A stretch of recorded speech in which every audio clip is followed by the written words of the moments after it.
Lindsay, very good morning to you. Well, I guess this will be the first time that there's such a discussion in Parliament after the bill was launched a couple of weeks ago. What can you tell us about this apparent letter that is circulating about the bill being put on hold? Do you know anything?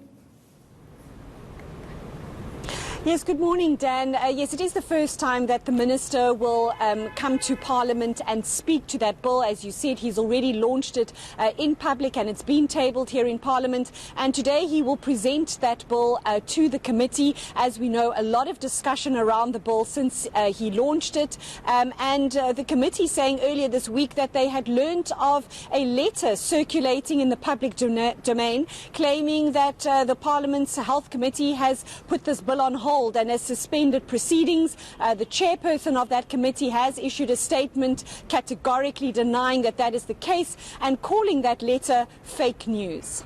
Oh, okay, but there's also been some concerns as well raised around the constitutionality of the bill. Yes, from the onset, when the Minister launched that bill 2 weeks ago, the DA wrote to the Speaker asking for a legal opinion about the constitutionality of the bill. It is the party's view that it will affect the way provinces, the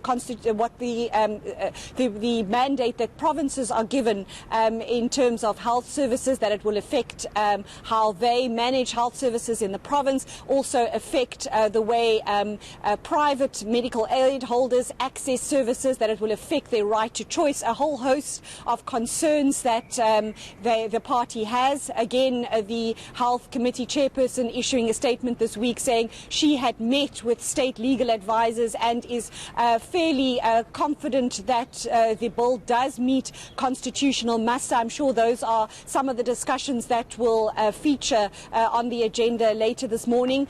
We also know that the Hospital Association of South Africa also meeting here in Cape Town this week to discuss issues surrounding the bill. So a lot of concerns raised from many sectors about how it will affect services and how will it affect those who seek those services.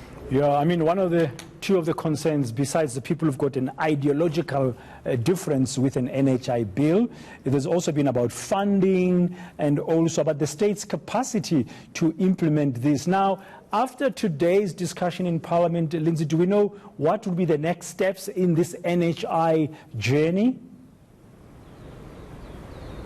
Well, as we know, it's been a very long journey to get to this place in the first instance, and pretty much like we've seen leading up to the actual tabling of this bill, this committee will draw up a schedule for public hearings that will happen across the country in all the provinces.